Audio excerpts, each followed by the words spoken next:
साथियों जय हिंद। डॉक्टर संग्राम पाटिल इंग्लैंड से बात कर रहा हूँ। साथियों इस वीडियो में मैं यहाँ पर इंग्लैंड में और कुछ वेस्टर्न कंट्रीज में और एक सिंगापुर नामक जो छोटा सा देश है साउथ ईस्ट में, यहाँ पर बच्चों के कोविड के बारे में क्या हलचल चल रही है, वे लोग क्यों चिंतित है और इसका इंडिया से क्या रिलेशन है, इसके बारे में संक्षिप्त में बात करूंगा। तो साथियों यहाँ पर इंग्लैंड में जहाँ पर मैं काम करता हूँ, हमको एक ईमेल मिली है गवर्नमेंट की तरफ से, हर डॉक्टर को भेजी गई है और उस ईमेल में मेंशन किया है कि गवर्नमेंट जो भी पॉलिसी मेकर्स है गवर्नमेंट में, हेल्थ डिपार्टमेंट में, वो लोगों को, उन लोगों को चिंता है कि इस विंटर में बच्चों के केसेस इन्फेक्शन के बढ़ सकते हैं। तो किस चीज का इन्फेक्शन, तो उनको चिंता कोरोना की भी है, लेकिन उससे ज्यादा नॉन कोविड जो वायरस है, जो हर साल विंटर में उनके इन्फेक्शंस बच्चों को होते हैं, सर्दी जुकाम होता है और कुछ बच्चों को चेस्ट में भी इन्फेक्शन हो जाता है, उनको हॉस्पिटल में एडमिट होना पड़ता है। उसमें से कुछ बच्चे वेंटिलेटर पर, इंटेंसिव केयर यूनिट में, पीडियाट्रिक आईसीयू में भी चले जाते हैं। तो यहाँ पर पीडियाट्रिक आईसीयू में केसेस बढ़ेंगी, वार्ड्स में केसेस बढ़ेंगी, यहाँ तक कि अगर ज्यादा केसेस बढ़ती है तो हमें वेंटिलेटर्स और आईसीयू बेड्स की कमी महसूस होगी और उसके लिए क्या प्रिपरेशन करना चाहिए, इसके बारे में एक ईमेल आया है। तो साथियों ये चिंता उन्हें क्यों लगी है, तो सिंगापुर की न्यूज देखते हैं पहले। सिंगापुर में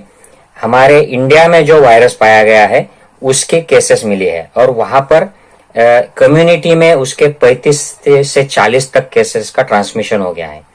तो ये लोग अभी इस बारे में बहुत सतर्क है और बहुत वार फ्रंट पर ये काम करते हैं। तो जैसे ये केसेस मिली है, उन्होंने उसमें देखा कि ये इंडियन जो म्यूटेंट है उससे रिलेटेड है और ये फैलने में ये बच्चों से स्कूल में आई और स्कूल में एक घर से दूसरे घर में गई और उस तरीके से ये इन्फेक्शन फैला। तो बच्चों में भी ये इन्फेक्शन फैलता है, हालांकि बच्चों में वहां पर कुछ सीरियसनेस या मृत्यु नहीं हुई है, लेकिन बच्चों के द्वारा ये फैल गया। तो उन्होंने जो स्कूल्स है, primary school, high school, junior college, ये सब बंद कर दिए और अब लोकल गैदरिंग्स भी बंद कर दिए है सिंगापुर ने। इसका मतलब ये जो इन्फेक्शन है ये बच्चों के जरिए फैल रहा है और यही चिंता इंग्लैंड में भी यहाँ के गवर्नमेंट को है कि जो वायरस का म्यूटेंट इंडिया से आया है, इंडियंस जो ट्रैवलर्स है उनके द्वारा आया है, जो इंडिया में पहली बार डिटेक्ट किया गया था,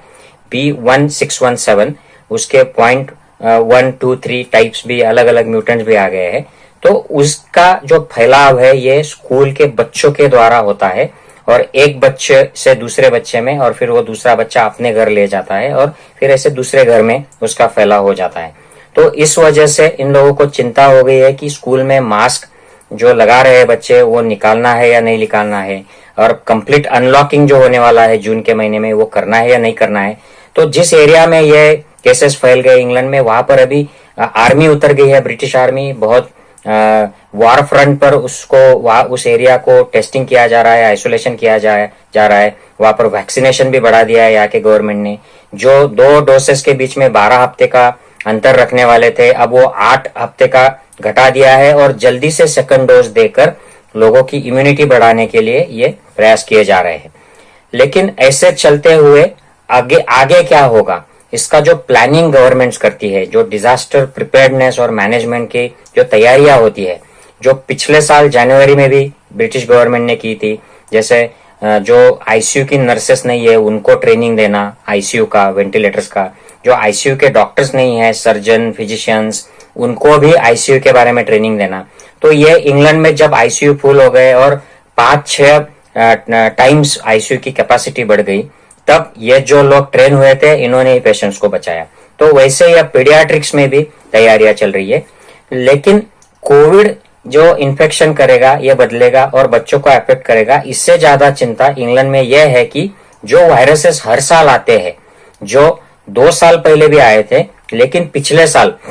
क्योंकि कोविड की वजह से बच्चे एक दूसरे में मिले नहीं थे, तो इन्फेक्शन का रेट कम हो गया। 40% चेस्ट इन्फेक्शन और उनकी जो चेस्ट की इमरजेंसीज है बच्चों में, वो कम हो गई। तो अब ये बच्चे इन वायरसेस को, बैक्टीरिया को एक्सपोज नहीं हुए हैं, तो उनकी इम्यूनिटी अब जैसे इनको एक्सपोज हो जाएगी अनलॉकिंग के बाद, तो ज्यादा बच्चे बीमार हो सकते हैं और एक साथ अगर ज्यादा बच्चे बीमार हो गए तो हॉस्पिटल्स पे लोड आ जाएगा, और उसमें से कुछ बच्चे जो आईसीयू में चले जाएंगे तो वेंटिलेटर और इंटेंसिव केयर पे लोड आ जाएगा। तो इसके बारे में अगर ये 20% तक बढ़ता है केस लोड तो ठीक है, वो एडजस्ट हो जाएंगे, क्योंकि कुछ एडल्ट वेंटिलेटर बड़े बच्चे हैं उनको एडल्ट आईसीयूज में मैनेज कर सकते हैं। जो बहुत छोटे हैं उनको जो न्यूनेटल और इन्फेंट के यूनिट्स होते हैं उसमें मैनेज कर सकते हैं। लेकिन ये अगर 50% इसका पीक आ जाता है पिछले साल के मुकाबले तो और ज्यादा लोड हो जाएगा, तो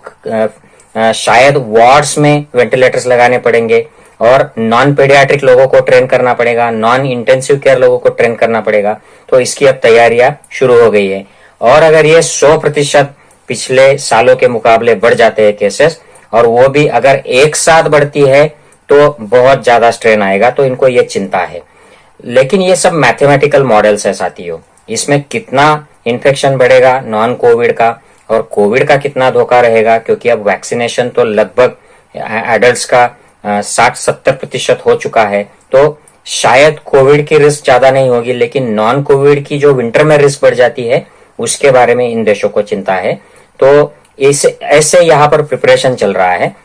मैं आपसे ये निवेदन करूंगा कि आप अगर हो सके तो इस वीडियो को आपके यहाँ के जो लोकल नेता है, एडमिनिस्ट्रेशन के लोग हैं, मीडिया के लोग हैं, उनको भेजिएगा,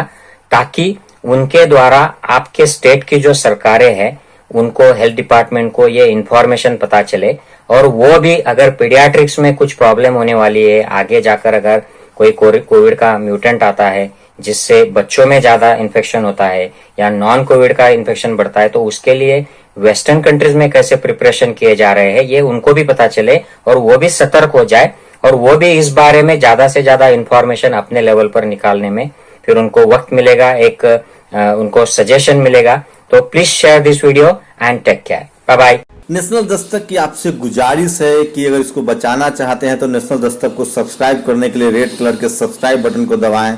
फिर बेल आइकन की घंटी दबाएं। नेशनल दस्तक को बचाने के लिए बहुत जरूरी है कि हर खबर को शेयर करें, लाइक करें, कमेंट जरूर करें।